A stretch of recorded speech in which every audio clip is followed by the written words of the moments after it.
श्री स्वामी समर्थ मैत्रिणींनो, मी दीपश्री तुमच्या सगळ्यांचं स्वागत करते माझ्या यूट्यूब चॅनलमध्ये. तर मैत्रिणींनो, आपले स्वामी अनेक भक्तांना वेळोवेळी मदत करतात आणि त्यांच्या अनेक कथा, अनेक अनुभव आपण ऐकलेले आहेत आणि स्वामी आपल्या भक्तांना कधीच एकटे पडू देत नाहीत. असेच एका प्रसंगी स्वामींनी अन्नपूर्णेचा अवतार आपल्या भक्तांसाठी धारण केला होता आणि स्वामींनी आपल्या सेवेकरांना प्रसाद भोजन दिले होते. तर ती कथा आता मी तुम्हाला सांगते. एकदा कानोळी गावच्या रानातून जाताना स्वामींच्या बरोबर श्रीपाद भट्ट आणि त्यांच्यासमोर सुमारे 100 सेवेकरी होते आणि दिवसभर चालून चालून त्या सर्वांना खूप भूक लागली होती. आणखी काही अंतर थोडे चालून पार केल्यानंतर स्वामी एका शेतात बसले आणि खुद्द स्वामीच आलेत म्हटल्यावरती प्रत्येक शेतकऱ्याने स्वामींना फलाहार दिला, पाणी दिले. स्वामींनी फलाहार ग्रहण केला. मात्र इतरांच्या भोजनांचे काय, हा प्रश्न सर्वांना पडला होता. तेवढ्यात स्वामी सर्वांना म्हणाले की त्या आंब्याच्या झाडाखाली जा. तर श्रीपाद भट्टांना आणि आलेल्या सेवेकऱ्यांना वाटले की तिथे कोणीतरी आपल्याला जेवण देईल. मात्र श्रीपाद भट्टांना मात्र स्वामींवरती पूर्ण श्रद्धा होती आणि विश्वास होता.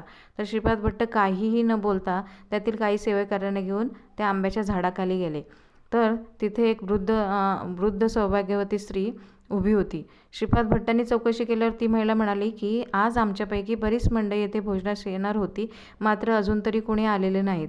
तर आता सूर्यास्त होत आला आहे, आता कोणी येईल असे वाटत नाही. त्यामुळे तुम्ही सर्वांनी हे अन्न ग्रहण करावे. आणि त्या वृद्ध स्त्रीने शिजवलेला सगळा स्वयंपाक श्रीपाद भट्टांना दिला. ते सर्व जेवण घेऊन श्रीपाद भट्ट आणि अन्य सेवेकरी स्वामींकडे जाण्यास निघाले. तर श्रीपाद भट्टांनी त्या महिलेलाही सांगितले, स्वामींकडे येण्याचा आग्रह केला.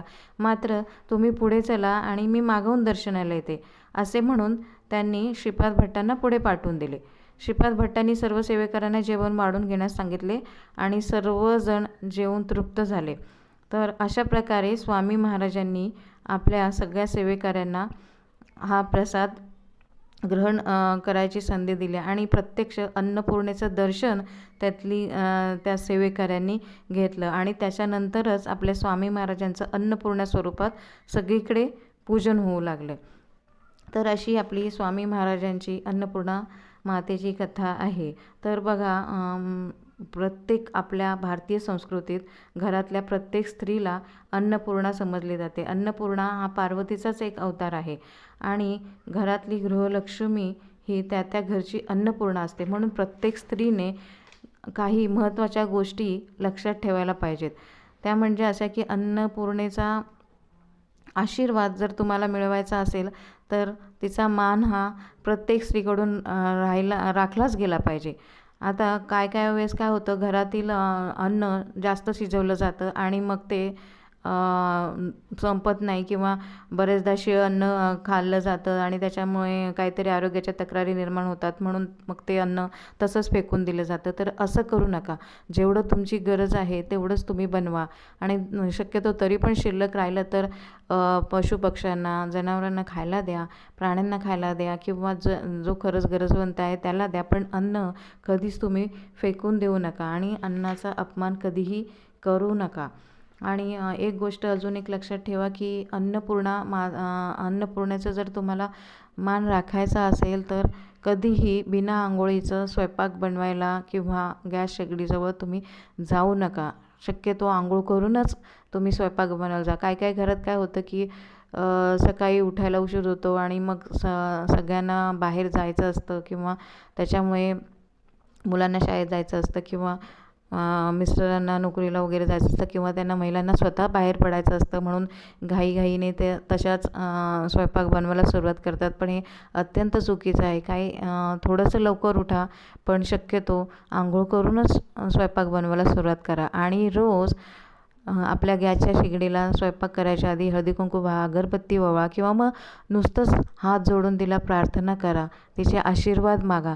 तर अन्नपूर्णा तुमच्यावरती प्रसन्न होईल आणि तुमच्या घरात अन्नधान्याची कधीही कमी पडणार नाही आणि अन्नपूर्णा माता तुम्हाला भरभरून आशीर्वाद देईल. आणि अन्न शिजवताना कधीही अपशब्द कोणाला बोलू नका किंवा कोणाला रागाने बोलून ते अन्न बनवत जाऊ नका. कोणाबद्दल राग मनात धरून अन्न बनवू नका. कारण काय होतं की आपण जी स्त्री बनवत असते तिच्या मनातले भाव त्या अन्नात उतरत असतात आणि ते तसं अन्न जर घरच्यांना खाऊ घातलं तर तेच भाव पुन्हा त्यांच्या पण शरीरात उतरतात आणि मग तशीच एक मनोवृत्ती व्हायला लागते. म्हणून अन्न शिजवताना मन नेहमी प्रसन्न ठेवा आणि शक्यतो घरात किचनमध्ये तुम्ही जेवण करताना छोटंसं एखादं जपयंत्र लावा. त्याच्यावरती जप ऐकत ऐकत तुम्ही जेवण बनवा किंवा मग तोंडानेच तुम्ही कुठला तरी आपल्या स्वामी माऊलींचा किंवा अन्नपूर्णा मातेचा किंवा तुम्हाला जो पाहिजे असेल तो जप चालू ठेवा आणि ते अन्न बनवा. बघा त्या अन्नात सात्विक लहरी नक्की उतरतील आणि ते अन्न असं अन्न तुम्ही खायला दिलंत घरच्या लोकांना तर नक्कीच सगळ्यांचं आरोग्य सुधारेल आणि शिवाय अन्नपूर्णा मातेची कृपा राहील. अन्नधान्याची कधीच तुमच्या घरात कमी पडणार नाही. ह्या छोट्या छोट्या गोष्टी आहेत पण त्या करून बघा, करायला सुरुवात करा. बघा तुमच्या घरात नक्कीच फरक पडेल. कधी तुमच्या घरात अन्नपूर्णेची कमी पडणार नाही, अन्नधान्याची कमी पडणार नाही. आणि अशी ही मी साधी सोपी तुम्हाला स्वामींची जी कथा सांगितली अन्नपूर्णा स्वरूपातली ती जर तुम्हाला आवडली असेल तर माझ्या चॅनलला नक्की सबस्क्राईब करा. आणि तुम्हाला अजून कुठल्याच गोष्टीविषयी माहिती हवी असेल तर मला कमेंटमध्ये नक्की कळवा. श्री स्वामी समर्थ.